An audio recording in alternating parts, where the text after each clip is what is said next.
We're all predestined.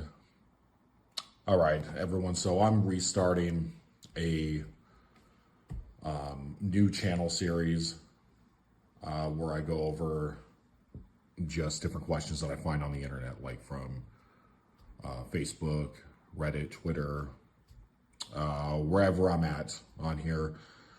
Different advice forums, even the Ask Abby, like things like that. It's something that I actually did on an old channel back about 5 or 6 years ago, and I figured, you know what, it actually would probably be a good idea for me to do it for this Romans Warrior 139 channel, just because I'm a seasoned Christian myself.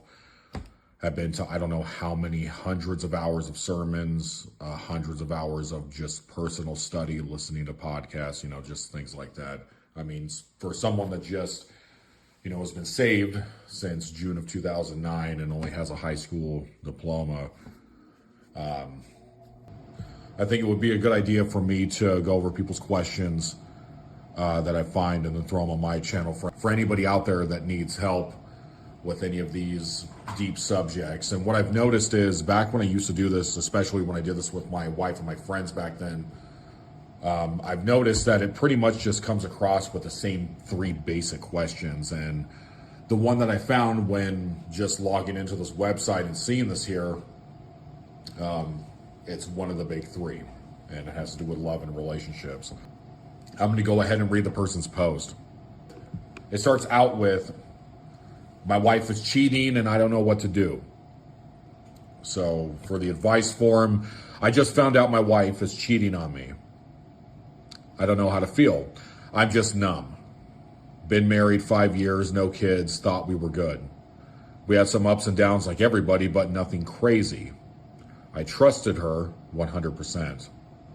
And see, that's unfortunately in the day and time that we are alive right now. I would say that when it comes to, obviously I'm not going to be going over this into too much detail because there's so many channels on YouTube and, Rumble and TikTok and things like that that go over, modern day women. So, I mean, there's so much content out there. There's no point in me going over this. But anyways, he said, "Last week I saw a message on her phone. Didn't mean to snoop, but she left it on the table while showering, and a text popped up from a guy saying stuff like, 'You don't say as a friend,' quote unquote. I checked the rest. It's been going on for months. I didn't say anything yet. She has no idea I know. She's acting normal, and that makes it worse. She kisses me goodbye, makes dinner, smiles at me like nothing's wrong. I feel sick, can't sleep, can't eat. I go to work and fake being okay. I don't know if I should confront her or just leave or try to fix it. Part of me still loves her. Part of me wants to walk out and never look back. Has anyone gone through this? What did you do?" The first thing that popped up into my mind was going over the book of Matthew. So Matthew chapter 19, verse 9. So Jesus talks about, and just looking at the context, he's talking to the Jewish authorities in this, where they're talking about, basically they're trying to trap Jesus into, like, well, what do I do with divorce, where, a part of our Jewish customs is to give over a certificate of divorce. And Jesus says in here at the end of this part in verse 9, which applies to this situation, "And I say to you," Jesus says, "whoever divorces his wife except for sexual immorality and marries another woman is committing adultery." And this is pretty much a catch-all statement for men, both men and women. So what I would advise is to first confront her after you've gotten into a good headspace. So, like, don't do it where you're going to snap. I mean, you see the videos like all the time, especially right now on Twitter in 2025. It's all over the place of a guy, pulling out a gun, shooting, her shooting the guy that she cheated on him with. I mean, you'd be surprised with how many men put themselves in, lifetime prison sentences over a woman being stupid or get themselves murdered themselves, get themselves killed over a woman, like over just the chaotic nature of the woman in that situation. So once you get in a good headspace, I would tell him to, like, if this was like let's just go ahead and say this is like my practice. I mean, I'm not a psychologist, but let's just say if this guy was coming up to me for advice, I'd say first get in a right headspace, and then when you feel you can come to her without flipping out, confront her about it. So once that happens and it's officially proven that she has been cheating, then really it's up to you as to what you want to do. So marriage is only severed by infidelity and death from what it states in the Gospels. So what Jesus talked about is just those two things. So if you choose to start over and leave your wife and file for divorce, you technically wouldn't be sinning. So the bond of marriage is cut once she commits infidelity. Or if she dies, that marriage bond is cut. So that's the only two reasons. Being that you're the victim, basically you have a choice. So you could choose to take a long period off and say, for an example, you just go away for a year. You place a year-long separation on her. You're not leaving her per se, but you're separating from her completely, like contact and everything.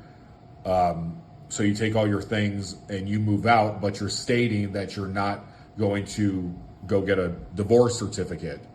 But you are moving on.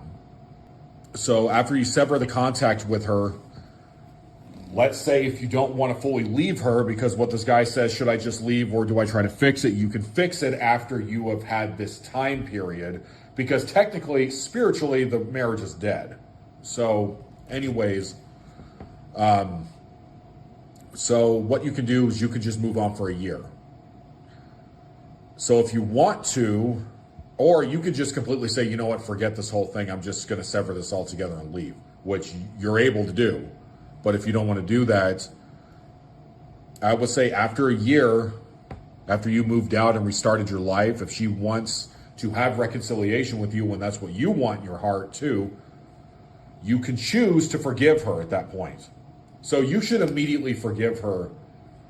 Just to go back for a second, when you find out and it's proven that she's been cheating, you should immediately forgive her.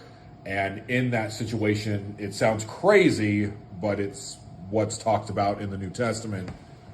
You have to rejoice over it. It sounds twisted, but it's true. Rejoice over the fact that this thing that's happened to you was incredibly dark, because there's really no other way to get out of this. You're going to be eaten up inside, and this might destroy your life if you do not rejoice over it and you put it in God's hands. You really don't really have another choice, because this is obviously going to go into bitterness, and you might end up beating her. You might end up killing her. You might end up killing her friends. Like this could go in a satanic direction, like very quickly. But if you rejoice over it and rejoice and allow it to just be a part of your scar tissue and tears, which is God's economy, that's how I would treat that. So if there's reconciliation, you can choose to forgive her, tell her to ask Jesus for forgiveness if she didn't do it. And then you can go back to how you were originally dating her at first. So when you feel you're ready, after both of you reconciled and both of you and she has asked for forgiveness and you forgave her, you can go on the first date, then the second date, and on and on. And then if she has been proven to be trustworthy after this, as far as the east is from the west kind of thing, then all is forgiven, and you can ask for her hand in marriage, and you can re-propose again. Really, these things are up to you. All right, so we're all predestined.